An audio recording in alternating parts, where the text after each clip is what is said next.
Cumulus clouds that have popped up in and around the area, and that's because some sea breeze has come ashore, and there you see it. Sea breeze, of course, activating with some of the warm air over the land. Launch Weather Officer Melody Lovin says, though, no problem and no issue. Oh, there's a big cumulus cloud right next to the pad. She believes that these are going to be able to pass over by the time we hit T0, so not looking to have much of a problem there. And she just briefed us that we're still go. 90% go is currently where we're standing at. Again, beautiful weather outside. You see the one concern there, the cumulus cloud rule, and so they will be keeping their eyes on that. We did have some showers offshore. Those, though, dispersed, and that's not a problem. We do have some weather. We're also watching along the ascent corridor. We're keeping track of that. LC Slick on Channel 1. Go ahead, Slick. CST 100 pad operations are complete and ready to configure the white room for launch. Annulus purge was disconnected at 13:54 Zulu. Roger. Blue team lead, LC. Go ahead. Perform toxic vapor and O2 checks when raising the environmental seal and configure white room for launch. Roger. Getting that room right there ready to launch. You'll see that environmental seal around the Starliner and get ready to go up as they get that room ready for launch and eventually at L-11 minutes retract the arm away.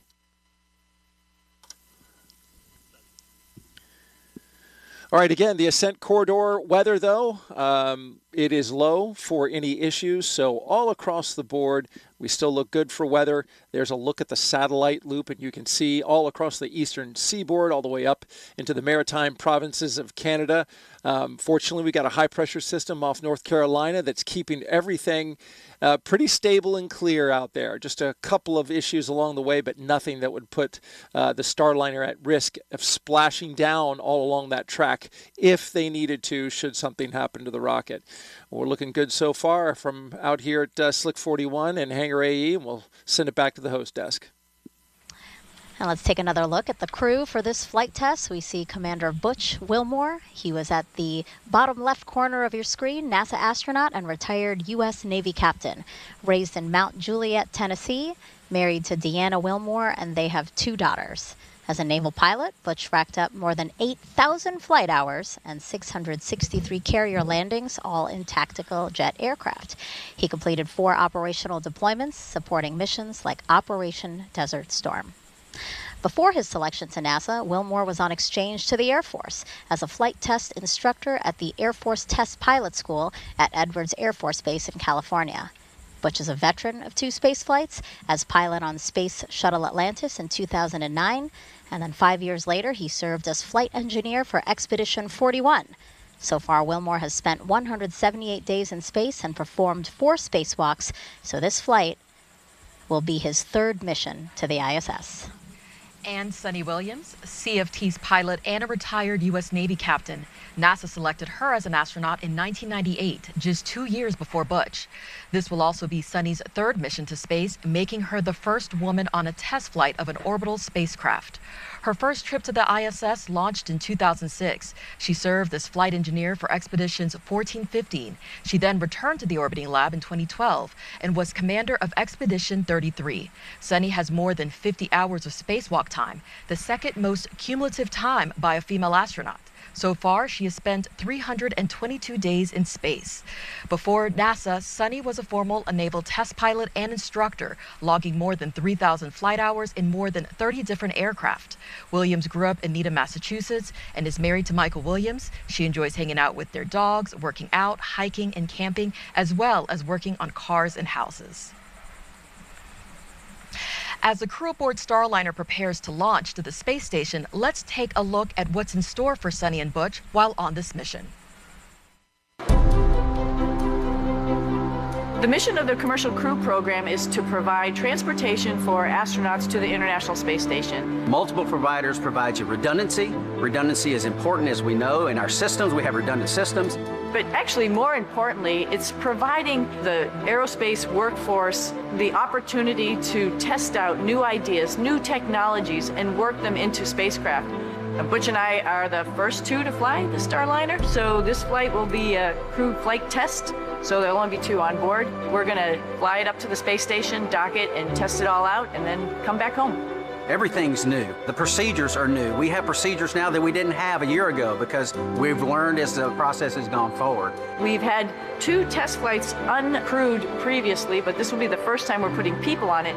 We're test pilots, and so we're going to be testing the spacecraft in all aspects of the flight, from launch, on orbit, all the way to entry and landing. We're testing out the environmental control system. We're testing out the manual flying of the spacecraft.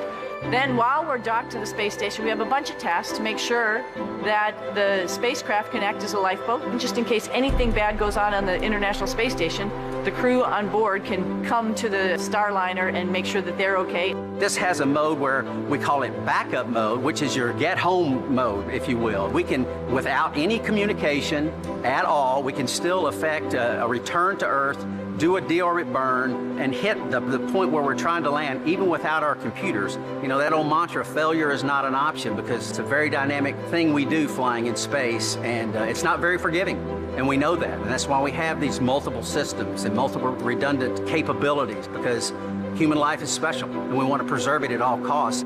I think exploration is just in the human heart. Butch, he describes himself as the first thing he said as a kid was why. And I think that's in all of us. Maybe we don't verbalize it, but we all ask why. And that's what exploration is. It's that next step of why. So why not go back to the moon? Why not try to live on the moon? It seems like a natural stepping stone to the next thing, Mars, which just calls us. Like, why is that planet there? What is the future of that planet? What is the future of our planet? And to be able to take these next steps in exploration, we're going to start answering those questions. We stand on the pinnacle. This is kind of where everything, integration, everything comes together, which is where Suni and I sit. And this is just a part of the ongoing process of growing and expounding our knowledge and our understanding of all things for the benefit of mankind. I am Suni Williams, and I am ready to fly NASA's Boeing Crew Flight Test. I'm Butch Wilmore, and I am ready to fly NASA's Boeing Crew Flight Test.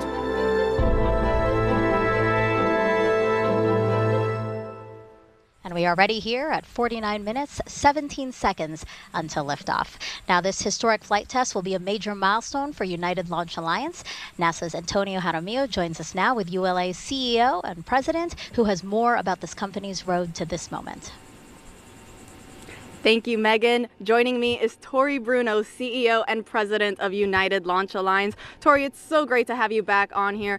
Can you give us a quick recap, first on the issue that occurred during the last launch attempt and how teams resolved it and got us to where we are today?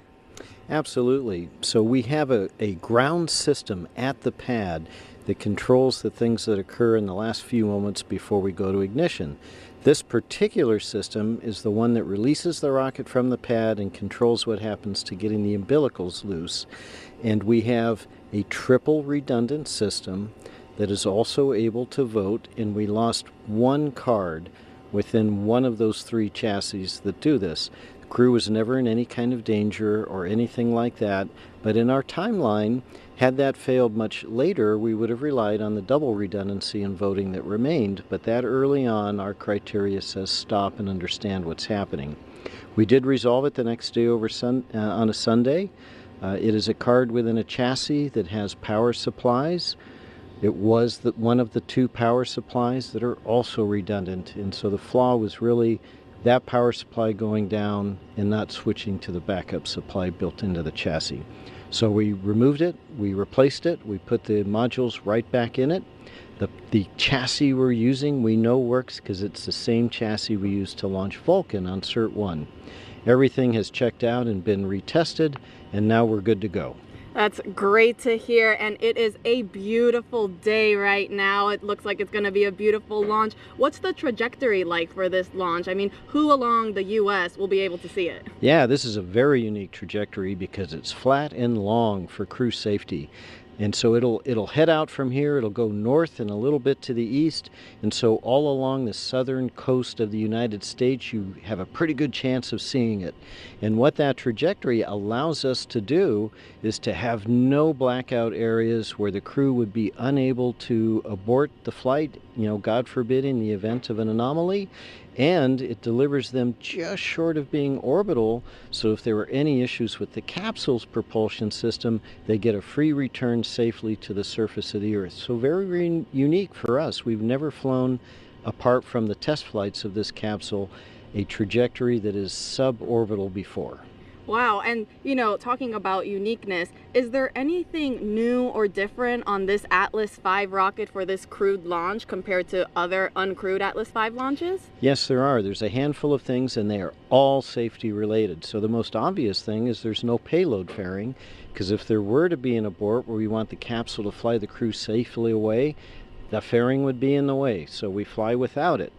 We also have an emergency detection system, which is like a very high-speed computer that is plugged into all the systems on Atlas and monitoring its health, so that if an anomaly started happening faster than any human could possibly do it, this computer would detect it and command the separation of the capsule.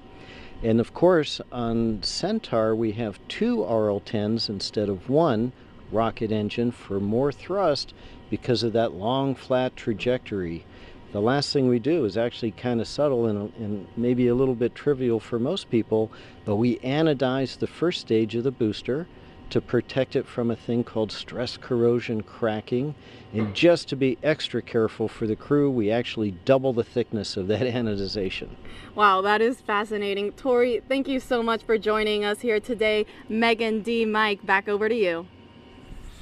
And as we check out some pad team members there getting ready to leave the crew access tower, teams inside mission control at Johnson Space Center in Houston are also keeping a close eye on launch. Here's NASA's Brandy Dean and Boeing's Jim May. Thanks so much, Megan. Welcome back to Mission Control Houston at NASA's Johnson Space Center. We are now 44 minutes away from launch and everything continuing to go pretty smoothly. Team here is under leadership again of Flight Director Mike Lammers today. Once Starliner gets off the pad, Jim and I will be with you through the ascent, giving you the play-by-play as Starliner makes its way into orbit and expanding on the calls that you'll hear from Capcom Joshua Kutrick, making to Butch Wilmore and Suni Williams. There are a number of major milestones you'll want to keep an eye out for during Starliner's climb to orbit. First, you'll hear from Starliner's crew is roll program coming from Commander Wilmore, indicating that Starliner is rolling into the planned orientation for ascent and orbit ops.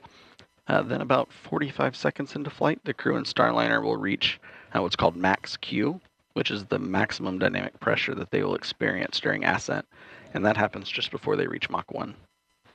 A minute and 35 seconds into flight, the solid rocket boosters that give Starliner its first major push into orbit will have been used up.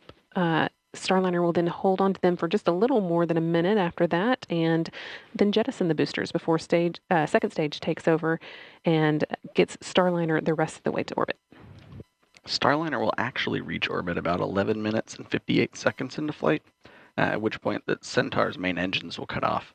Starliner and its crew hold on to that stage for a couple of minutes, and then separate from it at around 14 minutes, 58 seconds into flight. From there, Butch and Suni will be free-flying Starliner on their own.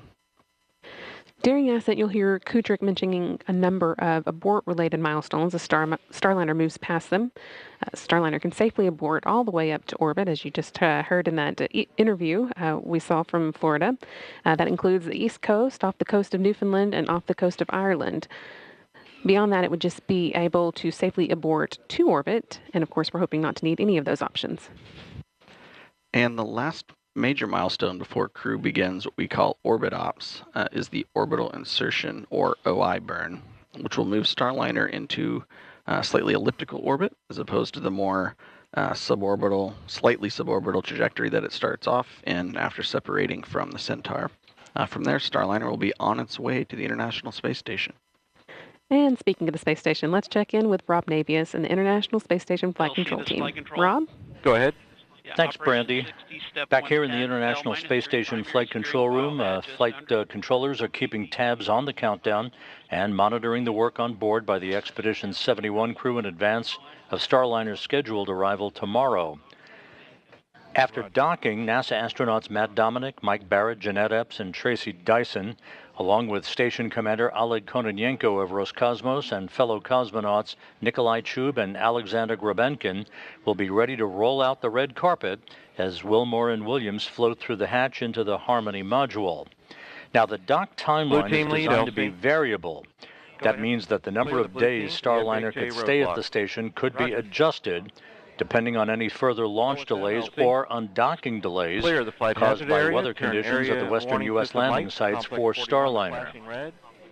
One of the most important dock days for the Starliner crew will come 2 days prior to their scheduled undocking, when they load the last of the cargo items to be returned to Earth in the vehicle and conduct onboard manual piloting proficiency. That will enable them to stay sharp for their departure from the station and the deorbit and entry events that will follow. We're now 41 minutes, 9 seconds away from liftoff. Today, the operational loops are so far thankfully quiet. And with that, we'll go back to our folks at the Cape. As we prepare in less than an hour to launch 2 astronauts to space, during this test flight, let's check back in with NASA's Antonia Jaramillo, who's with NASA's Associate Administrator, about the mission. Thank you, Dee. Joining me is Jim Free, NASA's Associate Administrator. Jim, thank you so much for joining us. Can you discuss a little bit why it's important for the space agency that we have another American spacecraft launching to space from American soil? Well, I mean, it is truly historic day that we have today. It is the 6th time we've launched a new vehicle to space, and this time with the first female on one of those missions in Suni, and from the Cape Canaveral Space Force Station, not the Air Force Station any longer. And we're also, now it gives us that chance to get back to ISS with another crew. And the learning that we're doing there about the human body, about technology, about science, of course science is key to all we do. And then to prepare ourselves for those missions to the moon and then onto Mars.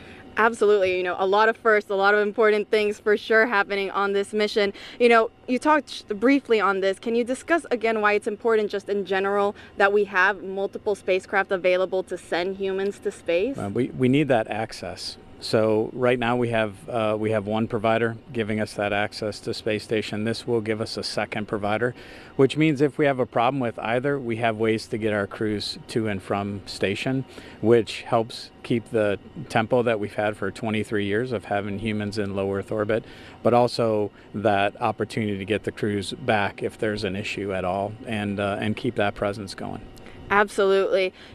This has already been a very exciting year for the agency, with many, many fascinating missions already taking place. Now with this historic launch about to take off, what else can the public look forward to?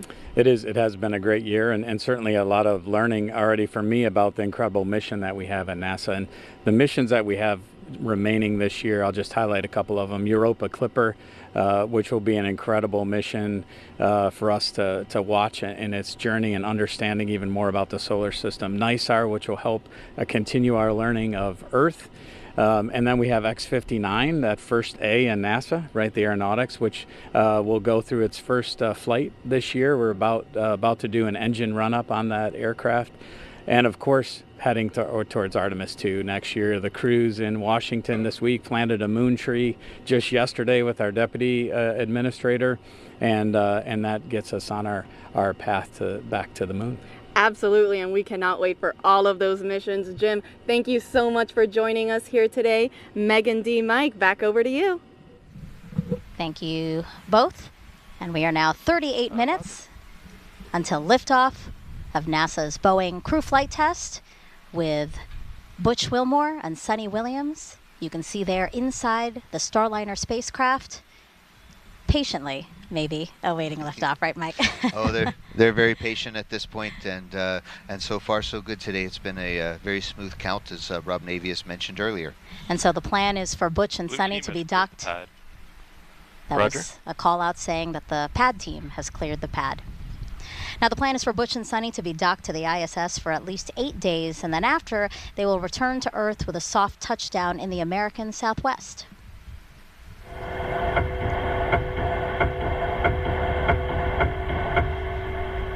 That's video and sound from inside Starliner during its return to Earth 2 years ago as part of the Orbital Flight Test 2 mission. Its heat shield will reach 3,000 degrees Fahrenheit during re-entry. Parachutes then deploy, and the heat shield is discarded to expose Starliner's airbags. The original test pilot you see on the bottom center of your screen, Rosie the Rocketeer, collecting data of what astronauts might experience during landing. Starliner is the first and only American orbital crew capsule to land on land. This allows for quicker access to crew and cargo. It also makes turning the spacecraft around for future missions quicker. But Mike, Starliner can also land in water in the case of an emergency. Absolutely. Starliner has a lot of heritage and commonality with the Orion spacecraft, which lands on water. Starliner is a little bit smaller and a little bit lighter, so it can actually land on land. It has those airbags, as we saw. I can't wait to try them out. That's the first thing I'm going to ask Butch and Suni about. How are the airbags? Because Soyuz is a little bit hard landing, but everybody's fine. But it's really those airbags, I think, are going to make a difference. But landing on water, we have a different airbag configuration, and so we have a fifth airbag that opens up in the middle, and so it's definitely planned that we could land on water, but we save that only for emergencies, because refurbishing the capsule afterwards is going to be kind of tough with all the saltwater contamination. So we'd really like to land on land. We have 5 spots in the southwest of the United States that we can land on. And I remember Suni saying that she would much rather land on land because she said she had a lot of anxiety with landing in the water, even after you're back on Earth, because it's such a long rescue process and you're bobbing in the ocean. You know, she said when you land on land, it's done, you're safe. See, that's the Air Force perspective. That's how we always think of things too. The Navy guys, you know, they should like the water, but no, this is jokes aside. That's exactly it. It's a lot easier to find us and a lot more options if and when we land on land. All right, so we're coming up on 35 minutes until liftoff. And here comes a comm check. Yeah, I want to set the stage now for a series of comm checks. Go ahead. Yes, sir. Op 60, step 10, step 20. Blast danger area is clear. Roger. So yeah, we expect to hear repeated communication checks with Capcom in Houston and the crew.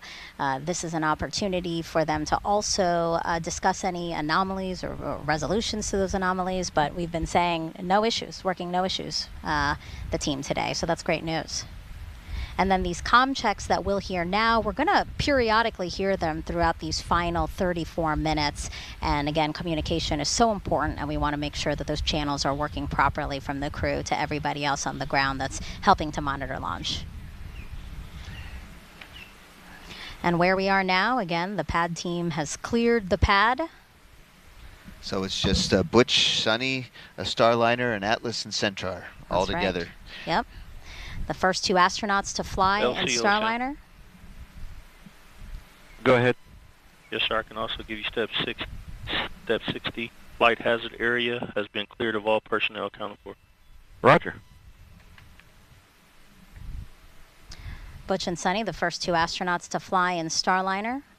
Suni will be the first woman to test an orbital spacecraft. And the last time people flew to space in an Atlas-class rocket was nearly 61 years ago. CFT is going to be that final test to certify a second commercial spacecraft to ferry astronauts to and from the space station. And this is a cool fact too, actually. Once in orbit, for the first time in NASA history, the agency will have 3 different crew spacecraft orbiting in space simultaneously. So that's, of course, the International Space Station, the SpaceX Crew Dragon, and then Boeing Starliner spacecraft. What an incredible milestone. That is an incredible milestone, and NASA's going to break that again, hopefully soon, when we have another spacecraft. We're working here at the Kennedy Space Center to get Artemis and the Orion spacecraft up into space, too. So these are exciting times, and we're building a future where there's even more spacecraft in the future with humans on board going to space. And that's more opportunity for future astronauts. Yeah, Dee, what do you think about that? Again, Boeing, Boeing Starliner joining as one of the 3 crewed spacecraft that's in orbit. Yeah, exactly. I echo exactly what Mike said, that this is all about expanding human spaceflight. So having another vehicle, once this is certified, is going to do exactly that. It's going to get more people into space. Of course, this time to the International Space Station, it's going to increase science. But of course, there's also private missions. So, at the end of the day, it's going to be, it's always great when you can get more people, into space. Yeah, and we've been asking you to submit your Ask NASA questions from social media, so let's answer some more of those now. We have this one from, love this name, Shaquille Oatmeal on Twitch asking, what's the life of an astronaut like between launches, Mike? Yes, we spend all of our life, training and wanting to become an astronaut, and then once you're an astronaut, what's it like? And so we do a lot more training. But I'll say that the last time I flew in space, we just had our landing anniversary on June 1st on STS-134, and that was in 2011. That would have been a great day to launch, but we chose not to. That's 13 years ago. So in the last 13 years, what have I been up to? And that's been helping get Dragon and Starliner up into space, helping my friends aboard the International Space Station as Capcom. I helped Suni when she was doing spacewalks, and we help each other. It's all part of a big team. And so today it's great to see Butch and Suni. They've both been waiting a long time to go fly again. Trying to get a third mission or a fourth mission is really, you have to wait and be patient. And Butch and Suni are going to have they've been working hard on Starliner too. And that's what we do between missions. We help get ready for the next missions and help our friends be ready and support them while they're in space. Yeah, and the Commercial Crew Program is so important because in working with our commercial partners, it really allows NASA to pursue other things, like, again, returning to the moon. Our eyes are set on Mars with the Artemis program.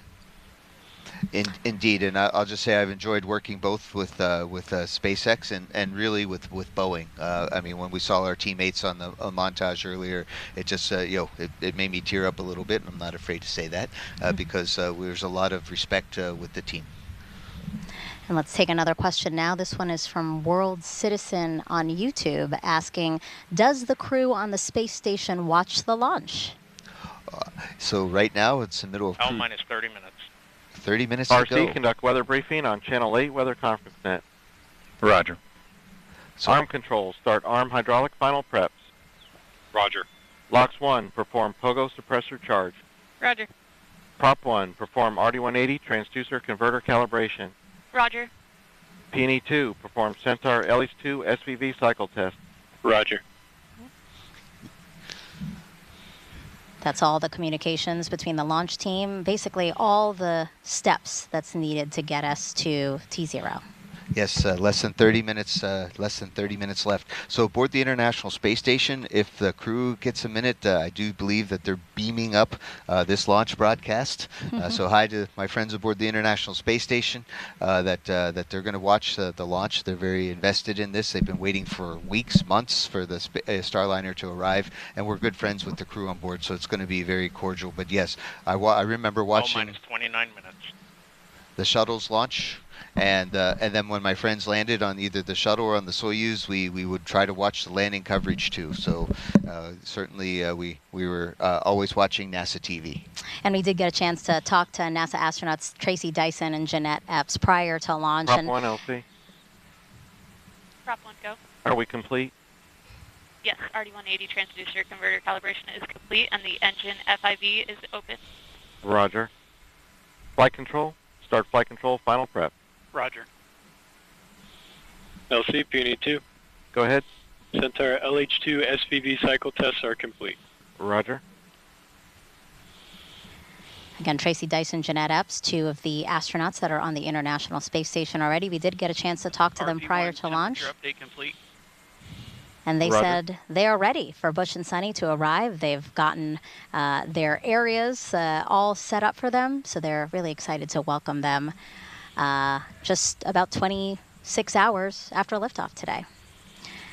Again, 27 minutes, 53 seconds and counting until liftoff of Butch and Suni, the first two to fly Boeing Starliner capsule to the International Space Station. Let's go over now to Brandy and Jim inside Mission Control in Houston.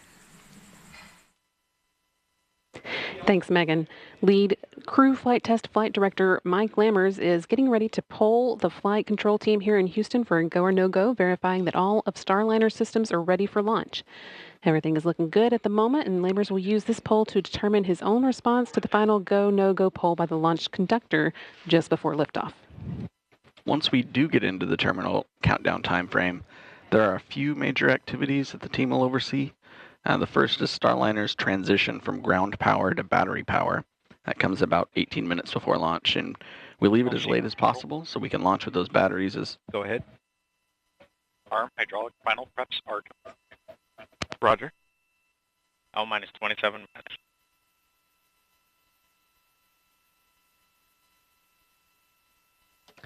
We leave that power transition as late as possible so we can launch the batteries as close to full charge as possible.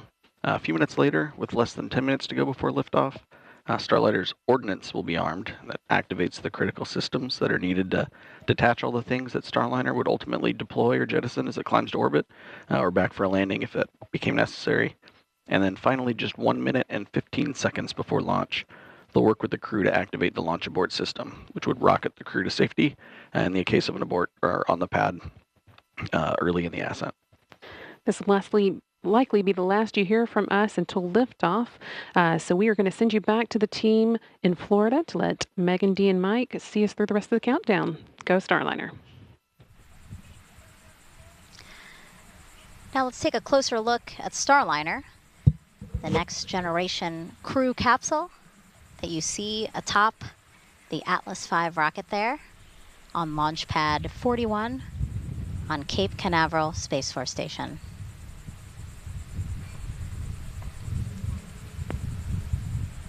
Mike, Starliner is something, like you said, and Butch and Suni, you guys really have your fingerprints all over that to make it the ride to space that you guys wanted. Indeed, Starliner is definitely Ferguson even called it a astronaut or pilot spacecraft. And so that next generation crew capsule, it measures 16.5 feet tall with a diameter of 15 feet. That's about the size of a mid-size SUV. It was designed to carry up to 7 astronauts or a mix of crew and cargo for missions to the International Space Station. After today's test flight, NASA will fly crews of 4 or 5 with cargo. Starliner is also reusable up to 10 times. I'm sure you're excited for your opportunity to fly in Starliner, Mike. Oh, indeed. We're hopefully Butch and Suni, along with Calypso, are going to pave the way. We'll be in the other spacecraft that Boeing has. We have 2 capsules, and so again, it's always good to have an extra one and a backup one, and we're looking forward to flying next year. Let's head back over to Johnson now, where we have Rob Navius with an update for us. Rob.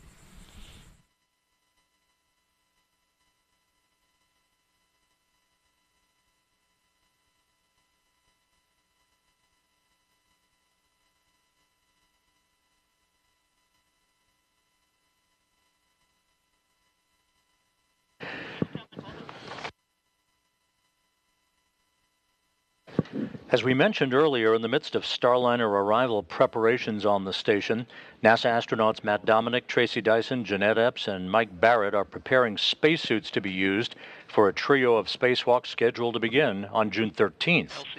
Other maintenance work is also planned for today by the expedition crew as they gear up for the docking of Starliner tomorrow to the forward port of the Harmony module. Once Starliner docks, it will be the 6th visiting vehicle at the International Space Station, a crowded house 260 miles above the Earth. We're standing by here in Mission Control for the Atlas V to take flight and for a new chapter in human spaceflight history to begin just 23 minutes from now. With that, we'll head back now to the Kennedy Space Center. 23 minutes, 9 seconds and counting until liftoff. So let's check back in with ULA's Dylan Rice and Boeing's Lauren Brennicke with the latest. minus 23 Guys. minutes. Hey, Megan. Thanks for coming back to us here in the SYS, ASOC. We've switch been all monitoring. secondary decoms to RF link and verify lock. Roger. Initiate orbital parameter calculations on primary CCLS. Roger. Monitoring those procedures here, and we're coming up on about L minus 22 minutes to launch. And around this time during the last launch attempt, our team worked through what you may have seen a suit pressurization issue. They worked very quickly around this time in the countdown to make sure that everything was going smoothly with this. But when we switched to internal power at L minus 18 minutes, that triggered a small voltage trip, and flight software correctly identified it and turned off the fans. So we quickly turned them back on, just like you would do with your computer, off and on. And today we're going to turn the fan off when we move over to internal power so it doesn't trip again. Then we will turn it back on after. The real difference is that crew will lower their visors about 5 minutes later this time. That action would usually be taken around now or a minute or so from now, and we will listen for that in just a few minutes. The Capcom will tell the crew to put their visors down at that time, and that is a configuration that is needed for proper airflow through their suit. In an emergency, they could pressurize their suits. Go ahead. Pogo suppressor charge is complete. Roger. LCSYS. Go ahead. All secondary.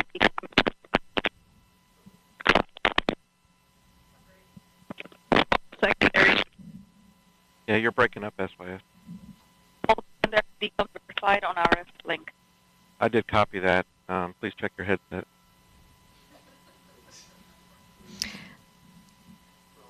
All right, as I was saying, that in an emergency, they would be able to pressurize their suits quickly if needed. And it's a little different for them this time because, as we mentioned during this broadcast, their helmet is really more of a visor. It lays back like a hoodie on their shirt, and they pull it forward and then just zip it up. And this config also calls for them to deflate their lumbar support and secure their restraints from launch. So once we get to that point, it's really buckle up. It's almost go time. And then the crews will report back when finished. And then while we're talking around L-19, we're also going to be looking for the Starliner readiness poll for terminal count. That will happen on a side channel. So I'll be listening for that, and I'll let you know when we hear it. We do have a few polls coming up. That one is short. It will take place in the Boeing Mission Control Center, or BMCC, here in Florida.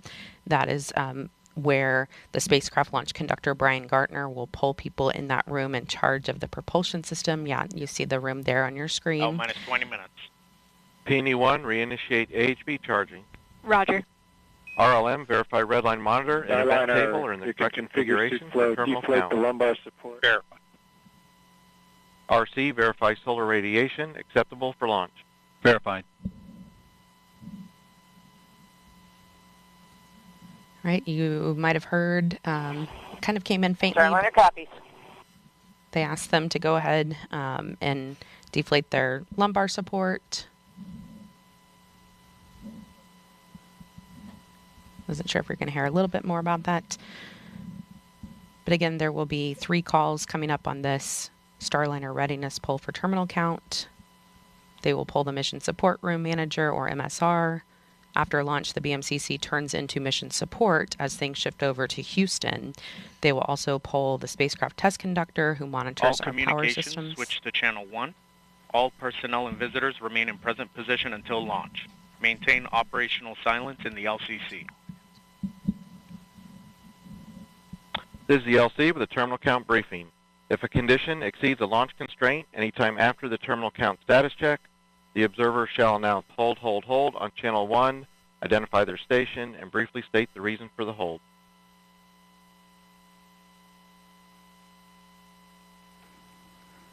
So, Lauren, as we were mentioning earlier, there's been traffic on multiple side nets, and that announcement that you just heard is Chief Launch Conductor Doug Lebo now bringing the team out from the individual subsystem nets, bringing everybody to the command channel, channel 1, for the final minutes of the countdown here. So we're gonna start to hear more traffic on the command channel as we start to do our final configuration steps for launch. So we're going to hear a couple of things. We're going to hear minus 18 minutes. Flight control, perform launch on time verification. Roger. We're going to hear some final avionics checks like that last call. We're going to hear hold fire switch verification. The range hold fire system allows representatives from Space Launch Delta 45 a hold button in the up the road at the Morrell Operations Center. So if there's an issue, a range safety issue that comes up, they can press a button and automatically stop our sequencer. So that's called a hold fire check. Those hold fire switches will be configured shortly, and we'll also start to hear calls about wrapping up our helium bottle charging on both the first and second stage. And Dylan, as you mentioned, with the traffic on the loops increasing a little bit, you at home may notice that we are speaking less, and so we are going to be listening to some of these things on time verified as they happen live with you. Roger. and we feel it's important for you to be able to... Go ahead. AHB charging reestablished and at flight mass. Roger. L-minus 17 minutes. OSM, place SRB ignition SNA switch in the enable position. SRB ignition enabled. Verify FCO, RCO, and OSM hold fire switches are in the proceed position. Ready to proceed. All right, we're going to send it over to NASA's Daryl Nail at Hangar AE. Daryl. All right, thank you very much. And getting a final look at the weather, I can tell you this, it's a beautiful day to fly. Outside, our launch weather officer told us that there's no change in the forecast. We are 90% go, and what a beautiful shot of our beaches here from the courtesy of our chopper team here at the Kennedy Space Center. Folks coming out to enjoy the launch and an amazing day. Weather, no changes. Well, as we get about 16 minutes away from this live launch, hopeful live launch is really the phrase that I need to use. I wanted to pop on real quick. Hey, everybody, Chip Brewster here with Nexstar Media, just to highlight a couple of the news bits that come with this story, because it's not just about the launch itself. It's about the journey that it's taken Boeing to get to this point. And again, hopefully, this point. This is now the third attempt within the last few weeks of them trying to get the Starliner into space, first time with astronauts aboard, but it comes after years of delay. For reference, NASA gave money, hired effectively Boeing and SpaceX after the retirement of the shuttles, 5-6 years ago, to essentially take over astronaut transportation. And while the Boeing first run in 2019 took place, that rocket had tons of software problems. That flight was actually cut short, and their do-over mission for that took another 3 years, 2022. In the meantime, SpaceX has been ferrying astronauts since 2020. So Boeing is effectively 4 years behind SpaceX at this point, despite starting the process at the exact same time. So not only are we looking to see if they actually get off the ground today, but then how does this actual test flight with astronauts go? Are there more problems? Have they worked out all the bugs? Will they not get off the ground? And there are more issues to work on. So there's a lot of news stories associated with today's launch, hopeful launch. And we are now within 15 minutes. Stick with us right here on Nexstar, whatever you are watching, to see exactly what happens live as it's happening down there at Cape Canaveral, Florida. Houston, Starliner, loud and clear. Houston has you loud and clear on air to ground 1.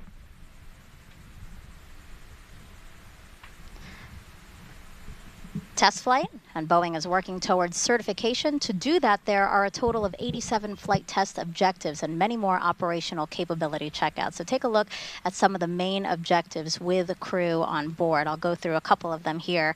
So they will demonstrate the performance of crew-related equipment. The crew will perform hatch operations and transfer emergency equipment. They will also evaluate the vehicle and transfer cargo while in a docked configuration. They'll conform functionality of manual piloting and deorbit with a successful separation of the crew module from the service module. And finally, they will demonstrate Starliner's entry and descent.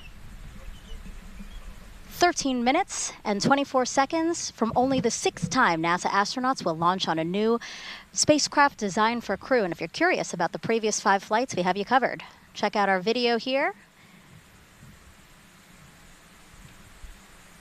Mercury Redstone 3 was the first test flight. Alan Shepard, May 5th, 1961.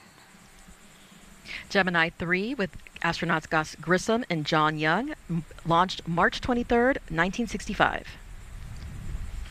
Apollo 7, October 11th, 1968, with Wally Schirra, Don Isley, and Walt Cunningham.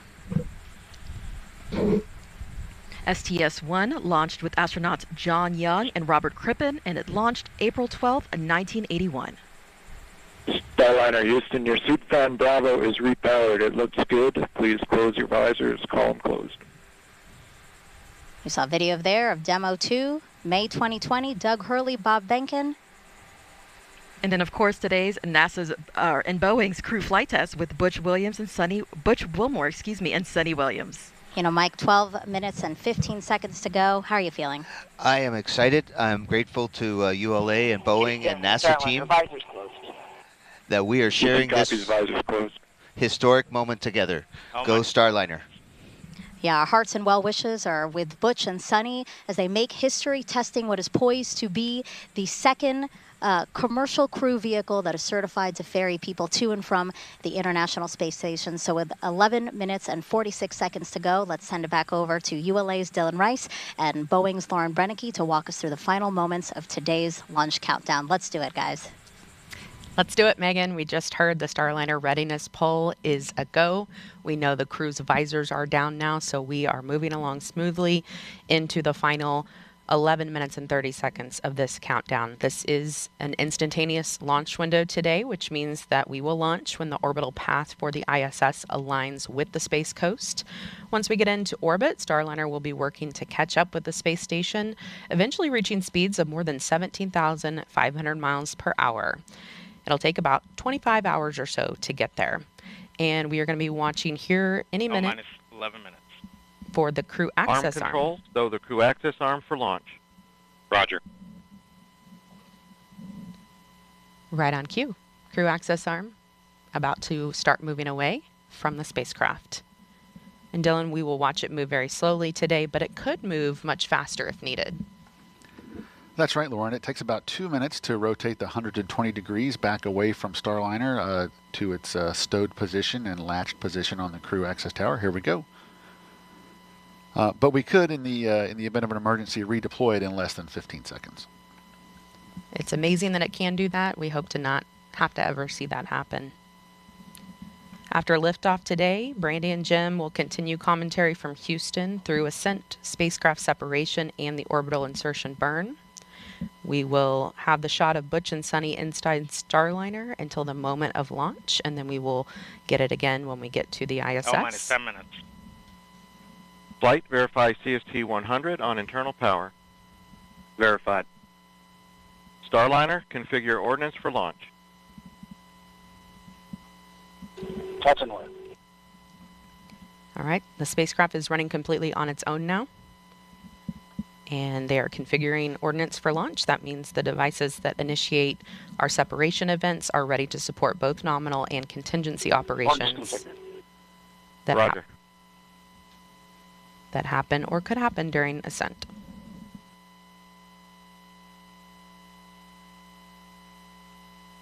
So, Lauren, we're just about 2.5 minutes now away from our terminal count status check. The terminal count status check is the final report from each operator indicating that their system, whether it be a ground control system or a launch vehicle system, is ready to execute the final 4 minutes of the countdown to launching the rocket. At this point, if there were an issue, the anomaly team would be discussing it, but nothing like that has happened right now. All's quiet. I am expecting to hear all members of the team report go when pulled by Chief Launch Conductor Doug Lebo. And we're actually hearing on a side channel that they are preparing for the launch vehicle systems poll. This is the long one. A lot of people view this as their favorite poll. It's kind of fun to listen to them list off each system, and then that team will give a final go or no go for launch.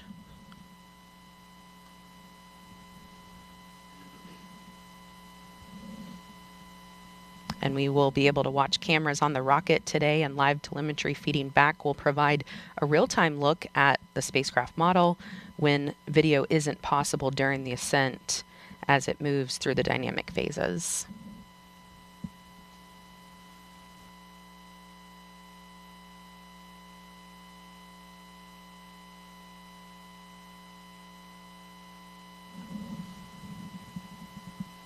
minus 8 minutes.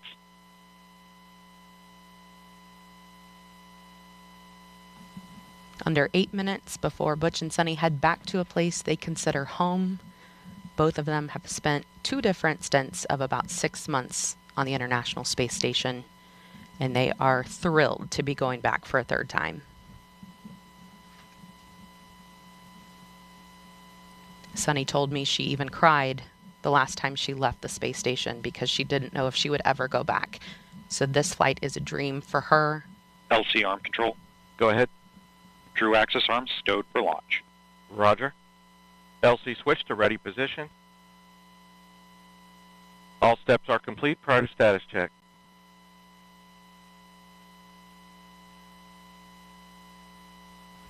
Let's listen in to Chief Launch Conductor Doug Lebo conduct that final terminal count status check as we prepare for launch. L-minus 7 minutes.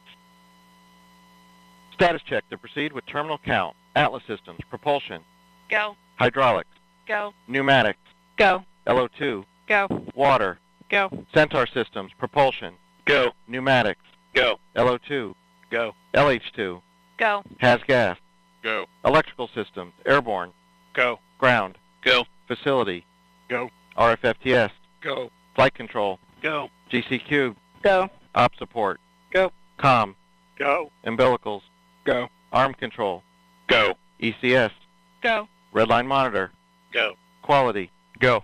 op safety manager, Go. ULA safety officer, Go. vehicle system engineer, Go. anomaly chief, Go. range coordinator, Clear to proceed. flight director, Houston flight is go. Starliner, Starliner, go.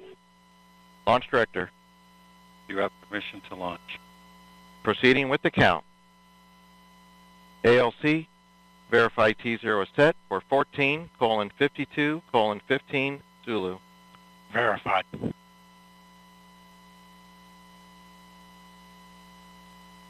Starliner, net is clear. Thank you, LC. For everybody listening, just a thought. Sonny and I, as we were traveling to the pad, we saw many American flags, and many of you were waving flags at us. And then as we reached the pad, we look up, and of course there's that American flag on the side of the White Room, also one on the side of the rocket itself. And we know that that represents unity and resilience and unified efforts for the common good. And that's what Sonny and I have witnessed this last month.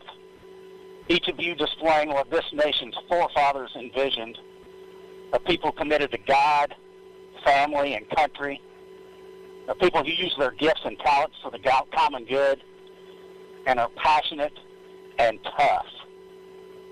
And we all know that when the going gets tough, and it often does, the tough get going. And you have. And Sonny and I are honored to share this dream of spaceflight with each and every one of you. So with that, LC, let's get going. Now let's put some fire in this rocket, and let's push it to the heavens where all these tough Americans have prepared it to be. Let's go, Calypso. Take us to space and back. LC flight, Starliner configured for terminal count. On my mark, Roger. the time will be T-minus 4 minutes and counting. 3, 2, 1, mark. Clocks have 3:55. resumed for Ground on-time power is enabled. liftoff. Just beautiful words from Butch there. No better example of unity on this planet than what happens at the International Space Station, where Butch and Sonny are headed in just 3 minutes and 30 seconds. 3:30. Atlas hydraulics at flight crash. Atlas boosters hydraulic steering systems now pressurized for launch.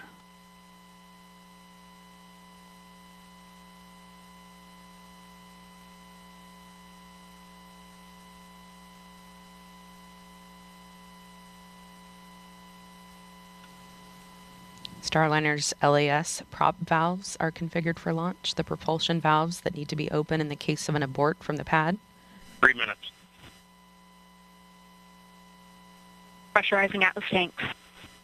Securing LO2 topping. 250.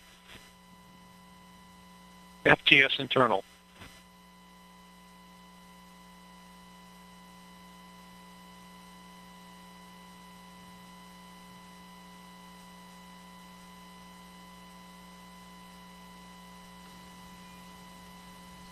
Flight software is in ascent mode.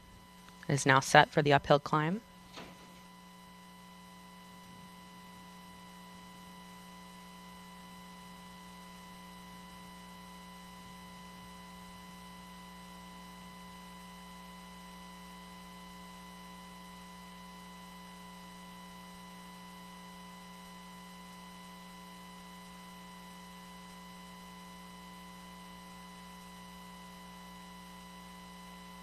159. Vehicle internal. 155. Launch sequencer start. 150. Securing Centaur LH2. Securing Centaur LO2. Vehicle is now transferred to its onboard batteries, and topping is 140. completed. Launch enabled. 137. FTS armed.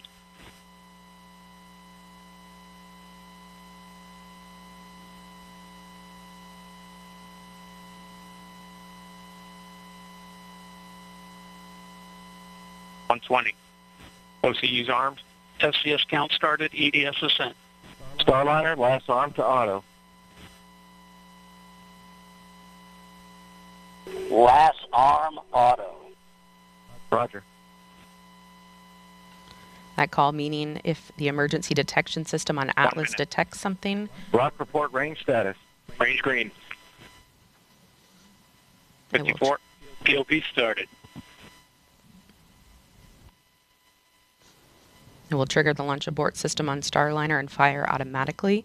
If that happened, the spacecraft would push itself away from the rocket a mile up and a mile out. Atlas at flight press.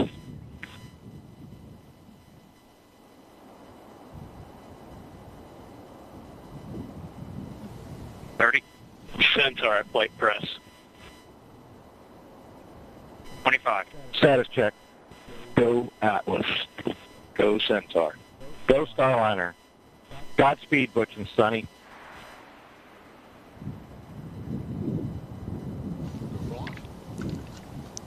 Ten, 9, 8, 7, 6, 5, 4, 3, 2, 1.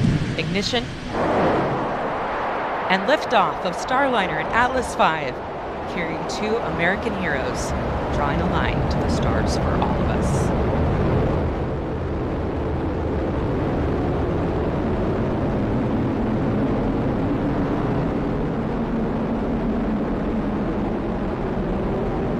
Commander Butch Wilmore there, calling down to Mission Control here in Houston that the spacecraft has begun rolling into the right attitude for its ascent, and the Guidance, Navigation, and Control Officer here in the room seeing good data on that.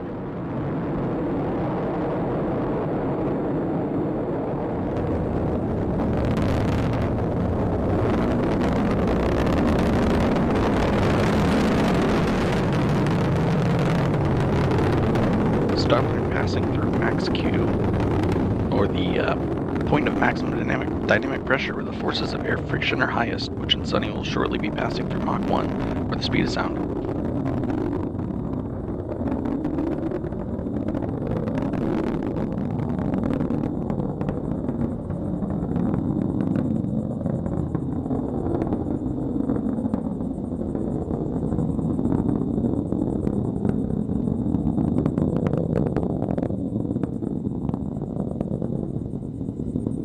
You got a good throttle up.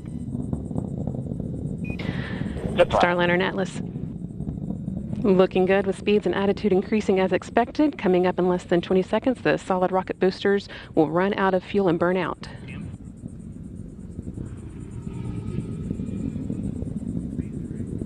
Good SRB burnout. Good SRB. Now that the fuel in the solid rocket boosters has been depleted, the Atlas main booster stage will be continuing its burn for about the next 3 minutes.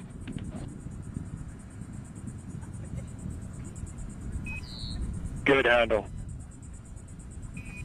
Good handle. That call, good handle, from Capcom Joshua Kutrick, indicating that the crew now has the ability to initiate an abort manually if needed. All looking good so far. Now 2 minutes into Starliner's flight and coming up on the solid rocket booster jettison at the 2 minute and 40-second mark.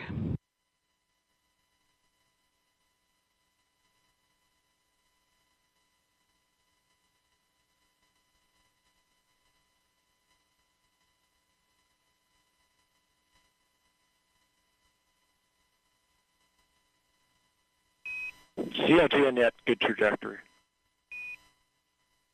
CLG. The solid rocket boosters have now been jettisoned after seeing Starliner through its first 90 seconds of flight. Team on the ground here confirming that it was a good jettison and that the vehicle's trajectory continues to look good. Now 3 minutes into today's flight.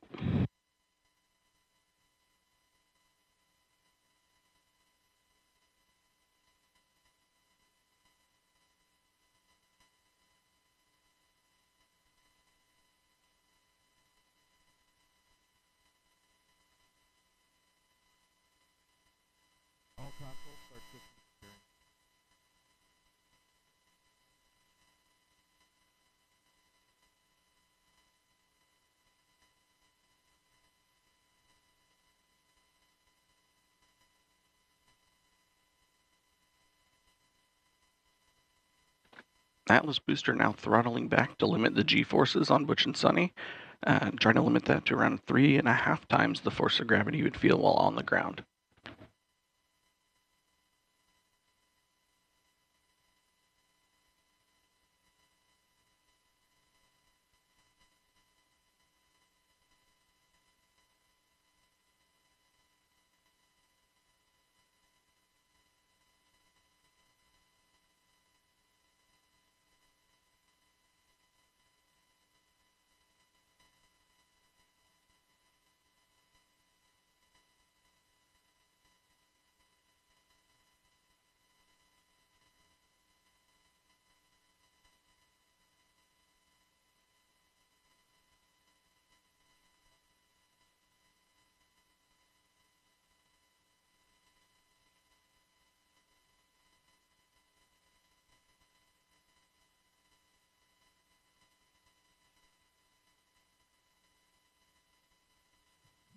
No, you have not lost audio. They are simply not transmitting any audio at this time. Staging. Decals open. You have sublimator rack. Just wanted to pop on and let you Decal, know. sub-act. Decal. Great act. Team on the ground reporting that they saw the ascent cover on top of Starliner that's been protecting the spacecraft's docking system through its climb into orbit. They saw that jettison as planned. Staging was good. You have good control. And now the second stage's 2 Centaur engines have ignited to continue pushing Starliner into space, fueled by liquid hydrogen and liquid oxygen. The next milestone that we'll be watching for is the aeroskirt jettison.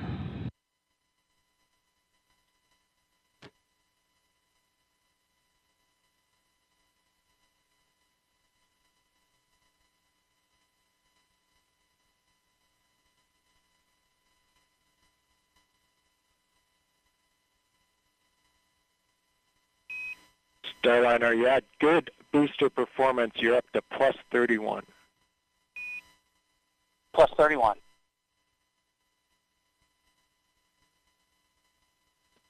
Atlas Control reporting booster performance offset of 31 seconds of ISP, or specific impulse, relative to its design baseline of around 450.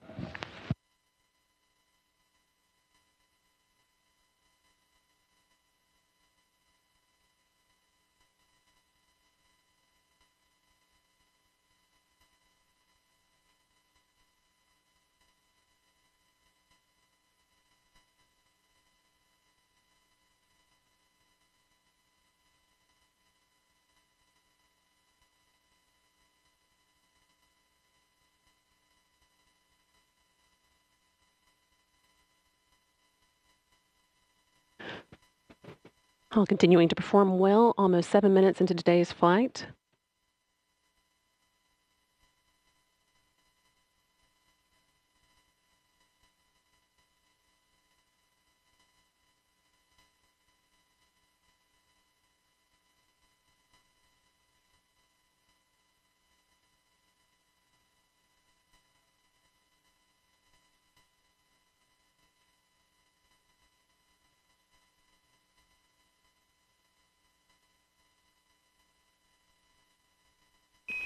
Good Centaur.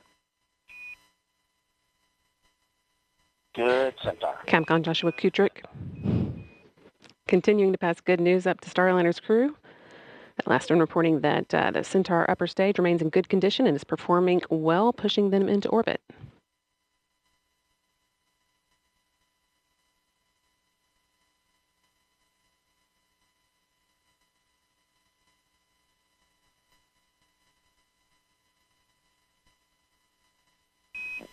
St. John's open.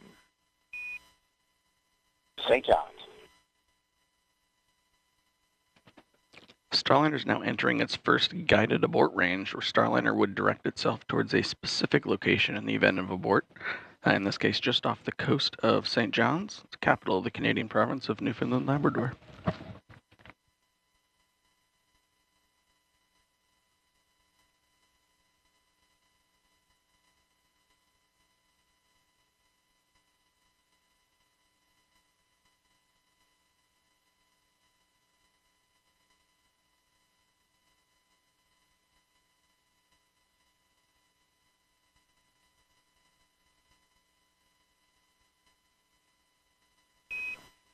Starliner MECO converged 11:5 to 11:52.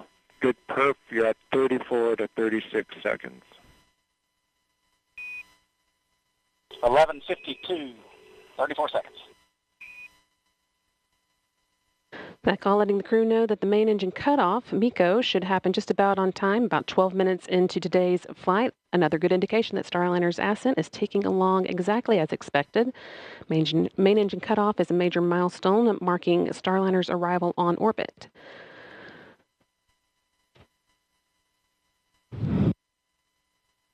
Still got about 2.5 minutes until we get to that, with the spacecraft continuing to perform well, make its way towards orbit. No action, Starliner, on the LCL. That's just the system coming up into controlling mode. Outstanding. No action.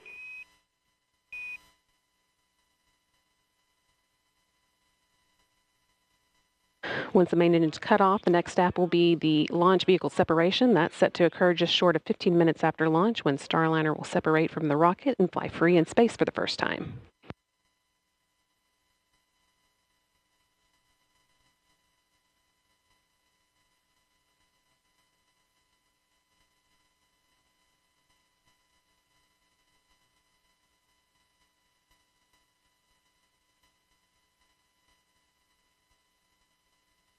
Flight Dynamics officer reporting that at this point, Starliner could potentially make an abort landing off the coast of Ireland. Good cooling. And they're, again, all continuing well, so we're not expecting to need that abort. As Starliner is rapidly approaching orbital velocity, this abort region is only available for just over 1 minute, where Starliner would just continue up to orbit after that.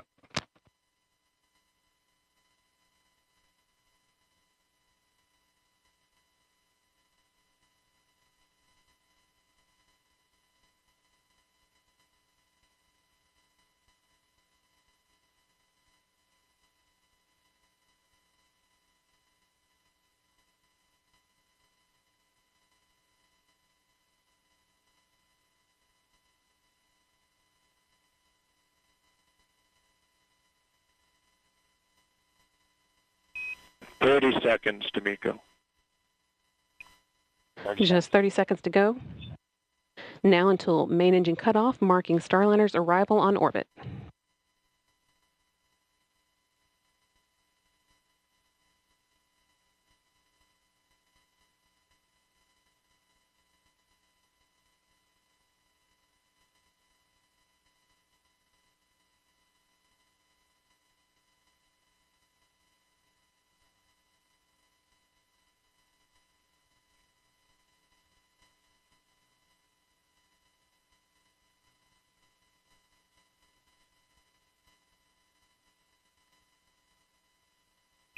Nominal MECO, Starliner. Nominal MECO. And with that nominal MECO call, that's main engine cutoff.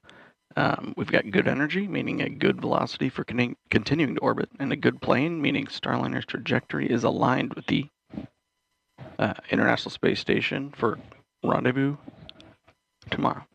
And with that, Butch Wilmore and Suni Williams return to orbit. Individually, they are both extremely experienced astronauts. 14:5 to 14:52. 14:52.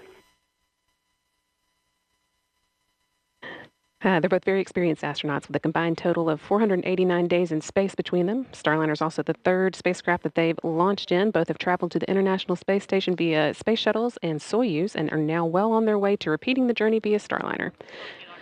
It's also worth noting that Williams' role as pilot marks the first time that a woman has crewed a flight test of an orbital spacecraft.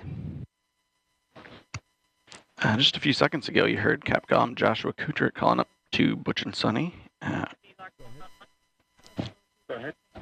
With the expected time, Starliner will separate from Centaur at about 14 minutes, 52 seconds into flight, just under 2 minutes from now, or 1 minute from now.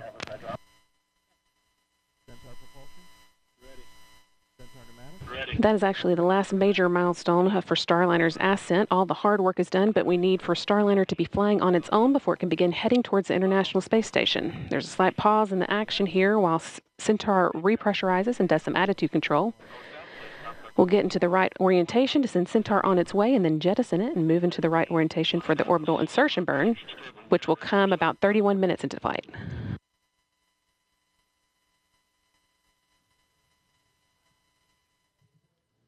Only because I feel like there might be some questions out there about the animation that we've been watching. Instead of actually seeing video, we might have grown accustomed to all of the SpaceX launches where they have been very focused on being able to transmit live video for as long as possible, if not the entire duration of that particular mission.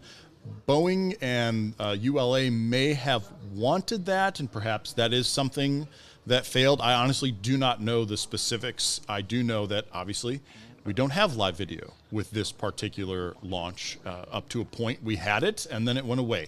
Now, what's neat, though, about this animation is that this is not just like a prepared video. This is a real-time representation of what is happening.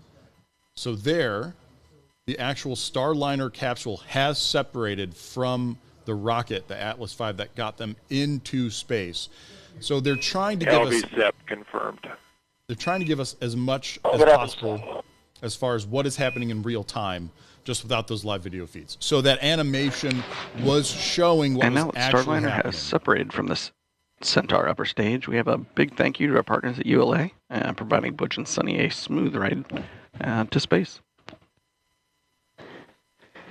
Like when you saw the attitude adjustment, rockets firing, or when the main engine cut off, or the separation just then. So I just wanted to pop on to say, hey, this is more than just a cartoon. This is an actual, this is what is happening in space right now with this Starliner and Suni Williams Atlas rocket. and Butch Wilmore will be getting their tablets out and doing a few other activities to get Starliner ready for that. And that will be one of the, that will be the first in a series of burns that will set Starliner on its way to the International Space Station.